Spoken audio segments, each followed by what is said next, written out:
Hello everyone, this is Heather on this side of the screen. I have a story of my own that I would like to share. You might have seen your fair share of monster mother-in-laws. Well, it turned out to be one of those. However, her antics ended up being very, very useful for me. I will forever be grateful for having such a bad mother-in-law. You'll think that too once you know what happened to me. My husband Jamie was the love of my life. I am someone who can fall head over heels very fast. I grew up with little love from my parents, so I have always been a sucker for affection. When Jamie came into my life, it was like all my dreams came true. My best friend Nora was also very excited for me and had the best things to say. She said, "I'm so glad you found Jamie. He's such a great man. You make me jealous, you know. You found a good one." "I can't believe I found such a good guy, Nora. He's the absolute best. He treats me with so much love and respect. This is all I have ever wanted." "I know that, Heather. I guess you finally have your life like you have imagined. I hope I can find a man like Jamie too. Anyway, hold that man tight because there will be rivals." Nora was my best friend for 10 years. She was that one person I could always rely on. Some people didn't like her as much, but for me, she was a saint. Yes, I was naive. Maybe I still am, but I really did treasure that friendship. She was my maid of honor at my wedding with Jamie. I had no idea how much she would become a problem for me. After my marriage, it became apparent to me that my mother-in-law, Isabel, was going to be a problem. Before my wedding, she was good to me. I guess the fangs really do come out after marriage. This woman was a nightmare.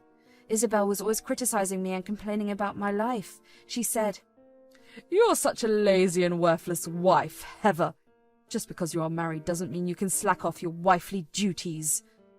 "What are you even talking about, Isabel? What am I doing wrong?" "Well, you are doing everything wrong. You come home from work too soon. Who knows what you're up to all this time? Jamie has complained to me that you make him do chores. You need to stop being such a bad wife and take care of the house and your husband." "Isabel, I have less work pressure than Jamie. That's why I come home faster. I'm doing most of the work around the house too. Jamie does very little since he has less free time." "These are lies. You must be a master manipulator, Heather. I have never liked you as much. I can see I was right. If you continue this, I will have to talk to Jamie about divorce. Jamie earns more than you, but still, you make him a slave for you. You come home fast, but do very little around the house. You must be having an inappropriate relationship and hiding it from Jamie. There is no other reason why you are coming home early, but still not getting everything done." I was appalled by Isabel's behavior. Jamie and Isabel were close because his father wasn't in the picture anymore.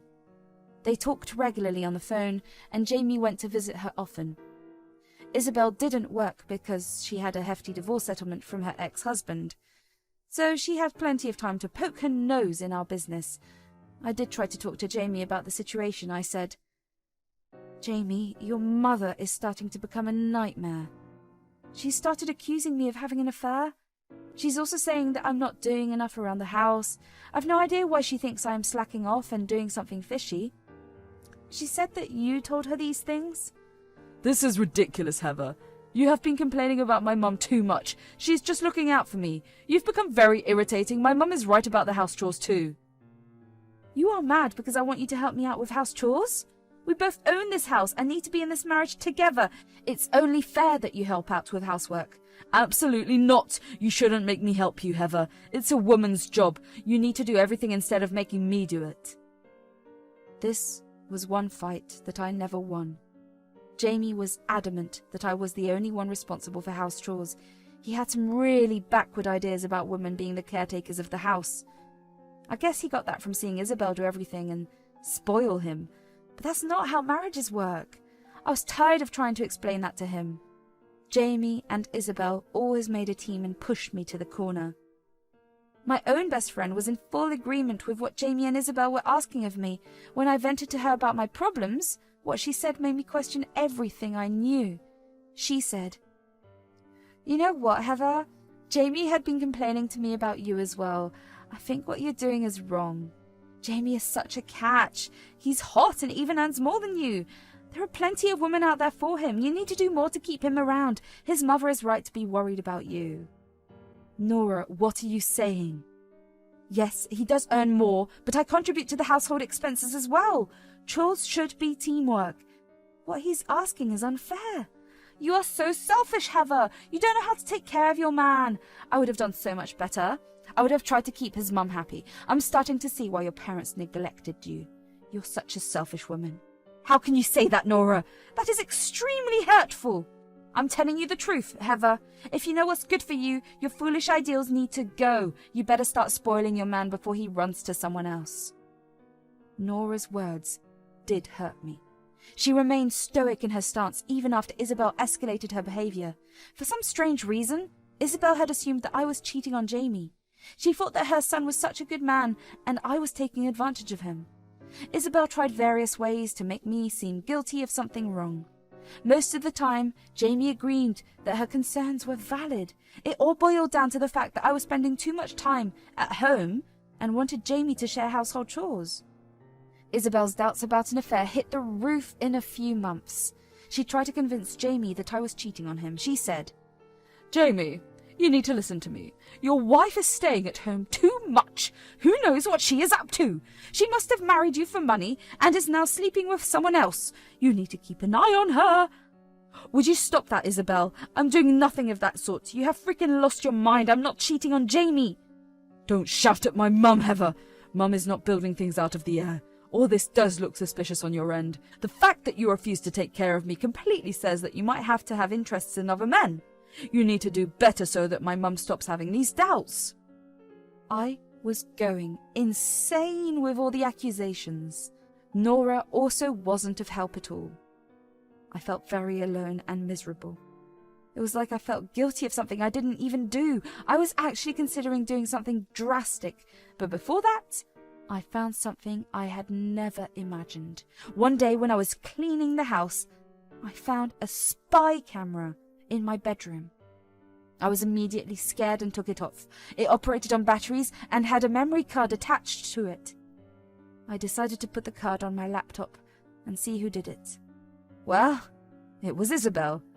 The security camera caught her trying to set it up. I guess she really thought she did a good job hiding it. I was absolutely enraged to see what she was doing. I played the full recording because I was curious to see what was in it. Guess what, guys? I found out that my freaking husband was cheating on me. Any guesses on who the mistress is? It's my best friend, Nora. No wonder she defended Jamie so much when I complained to her. She was sleeping with my husband the entire time. I was pissed and heartbroken. This mother-in-law problem was already plaguing my life. I was getting tired of Jamie's unsupportive behaviour. What I found in the security cameras was the last nail in the coffin. I was frickin' done with Jamie. And I was also done with Nora. When I found the footage, I immediately called Isabel to my house. I also told Jamie to come over as soon as possible. Once they both were at the house, I said, "So, is there something that you two need to tell me?" "I have no idea what you are talking about. You might have something to tell us. You are the one who spends too much time at work and neglects my poor son." "I don't know what you're talking about, Heather. Why did you make me miss work and call me at the house all of a sudden? You need to hurry up and tell me. I don't have all day to tolerate your stupidity." "Don't worry, Jamie. You won't have to tolerate my stupidity for long. As for you, Isabel, do you want to tell us why you secretly put security cameras in my room?" "What? Well, what are you talking about? Have you lost your damn mind? I've done no such thing. Look at this, Jamie. I told you there is something wrong with your wife. She has gone crazy." "I haven't gone mad, Isabel. In fact, I would have gone mad if it wasn't for you. I have to thank you for putting that security camera in my room." Isabel looked shocked, while Jamie started to look a little panicked. Those were the exact reactions that I expected from them. Isabel squirmed, while Jamie looked at her with a worried expression on his face. Showtime had already begun. It was time for me to drop the bombshells, one by one. He said, "Mum, what is Heather talking about? Did you put security cameras in our room?" "I swear, Jamie, I don't know what she is talking about. Your wife is out to get me. She knows I wanted to find dirt on her so that you leave her for good. She is lying about me to make me look bad." "I have absolutely no reason to make you look bad, Isabel. What you have done is truly a great thing. It saved me from years of betrayal. And by the way, there's no use lying. The camera recorded you trying to install it. I guess you forgot that anyone can access the footage through the memory card. Isabel knew that her game was up. It hadn't crossed her mind that the camera may have recorded her while she set it up. As soon as she realized it, she started some damage control, but she had no idea the true extent of what she had done. Jamie could see it coming. I could tell by his face. "Jamie, listen to me. Yes, I did put the camera into your bedroom. Trust me, I didn't have bad intentions. I just wanted to make sure Heather is not doing something shameful. With all her spare time, she could easily have an affair with someone else. I wanted to protect you by finding the truth." "Mum, what have you done? You have no idea, have you? Oh my God, Mum!" Now, my dear mother-in-law, why are you being so remorseful? You've done the right thing, you know. You did catch someone having an affair. But it wasn't me. What do you even mean? My son can never have an affair. Don't try to paint him in a bad light. I won't believe it. He did have an affair, Isabel. He did it with my best friend, Nora. I guess you don't know your son that well. I really do have to thank you. If you hadn't set up the cameras, I wouldn't have found out so soon. Jamie? Is this true? Tell me you didn't cheat. This is not what I taught you. You know our family hates cheaters. Tell me Heather is lying. When Jamie stayed quiet, Isabel had her answer. There is one thing you must know about Isabel. She hates cheaters, and so does her family. She got cheated on by Jamie's father. That is exactly why she's so paranoid about cheating. Finding out that her son is a cheater was a big blow to her ego. She wouldn't have suspected him in her life. So I did the right thing and showed both of them the full footage of what the security camera had caught. Jamie saw that Isabel had set up the cameras, and Isabel saw that her son was a lying and cheating scumbag. It was a complete win for me. For a moment, my heartbreak seemed to be a little less painful. They said, "I'm so sorry, Mum. Heather, believe me, it was just a one-time thing. It was a mistake. I can promise you I'll never do it again. Please forgive me." I know for a fact that the affair lasted longer than that. Don't worry, I will confront Nora as well. I'll deal with her once I'm done with you. By the way, you can expect divorce papers in a week. I have already filed. No, Heather, please listen to me. We are good together. Don't destroy what we have. We can go to counselling and everything. I'm willing to do anything. No matter what you do, Jamie, you cannot undo the affair. You betrayed me in the worst way possible. Yes, Nora is also to blame, but that doesn't make you any less of a villain. You both deserve to burn in hell, but I won't be there to see it. The divorce is my final decision. As for you, Isabel, a police report is in the making. You will face consequences for trying to spy on me. Mum! This is all your fault! You shouldn't have violated our privacy. What you've done is absolutely vile. You are the one responsible for destroying my marriage. Don't you dare blame me, Jamie. It was you who decided to cheat on Heather. I broke the law to save you from heartbreak. How would I know that my son is a piece of crap?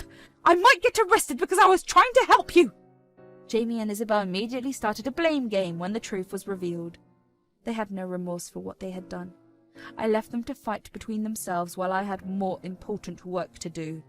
Nora was my next target. I went to my room to confront her. I called her and said, "Hey Nora, thanks for sleeping with my husband. I found out today. I hope you two had a very good time. Thanks for showing me what a scummy husband and best friend is." "Heather? What are you even talking about? You've gone mad! You're making false accusations because I didn't support your stupid delusions." "Is that right, Nora? So you're going to deny everything and blame me? Just like you did when I told you about my problems. Great then. Let's do it the hard way." I cut the call and sent Nora the video I had of them. Nora immediately panicked and started to call me, but I didn't receive her calls. Instead, I chose to have a conversation through texts. I needed proof for other purposes. Nora said, "Heather, I'm so sorry. I didn't mean to do it. It just happened out of the blue. Please believe me, I would never hurt you. If you didn't want to hurt me, you wouldn't have slept with my husband. How long has it been going on for, Heather? I don't want any more lies. I already know the truth from Jamie." "It has been 1 year, Heather. Jamie started to come to me after your fights. I took his side once, so he trusted me. We ended up sleeping together after a few days. I swear it's nothing serious. It was a mistake." "So you've been filling Jamie's ears with lies about me and being an unsupportive friend to me.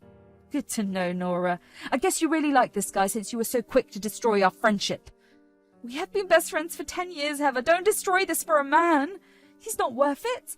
We can move past this. Our friendship is strong. Correction, Nora. Our friendship was strong till you decided to sleep with my husband. Thanks for the amazing betrayal, Nora. Now I know what a shit friend you are. Don't ever contact me again. You can go have my man. I'm going to divorce him. And be ready for a lawsuit. I'll be filing for divorce and suing you for alienation of affection. Good luck. Enjoy your karma. I said that and blocked her on all platforms. I also sent her screenshots of our texts to our mutual friends. Everyone was disgusted with her behaviour. They rallied around me and promised to support me no matter what. I guess I finally found out who my real friends are. After everything was over, I had a good cry, letting all my frustrations out. Jamie banged on my door and begged to talk to me. I ignored him and carried on with my pity party alone. The next day I went straight to the police.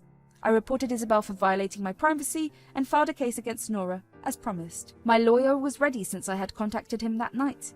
Jamie tried to talk to me, even barricaded me in my home, but I threatened him with more legal action if he tried to harass me. That scared him off, I guess. I stayed at the house since it was also half mine. Jamie also stayed there because who else would take him in? His friends knew what he had done. I told everyone. They didn't support him. Isabel was too angry at him to help him out either. As for Nora, she had broken things off with him. I guess she really didn't want me to break our friendship. Our friends told me that she was desperate to make me forgive her and take down the lawsuit. Months passed and my divorce progressed as it should have. I was still no contact with Nora, and Jamie had moved to an apartment. Since Jamie earned more than me, he was forced to give me alimony. Also, all the lawyer fees and hassle left him very little money. He was unable to buy my share of the house. Ultimately, we decided to sell it. I had no intention of staying there anyway. I got a fat check from that sale. Jamie tried his best to stop the divorce. He told me that he loved me and Nora was nothing to him. It was a little too late for his sob stories. Our divorce was finalized 7 months after the incident. Jamie moved away to a different city because all his friends and colleagues were isolating him. My lawsuit against Isabel and Nora also was a huge success for me. I got 2 additional checks from those. The full amount with the house sale was enough to help me buy a house outright. Isabel's bank account took a huge hit from the lawsuit. I took her offer because it was more profitable for me than sending her to jail. As for Nora, she had to pay me money as the judge ordered it. She had to empty her savings and give me the amount. Nora has also been boycotted by everyone. She couldn't leave the city because she had no money or good job prospects. I do see her from time to time because she's an employee of our local Walmart. It's nice to see people suffer because of their own actions. As for me, I am having a great time living alone and enjoying my life until I am ready for relationships again.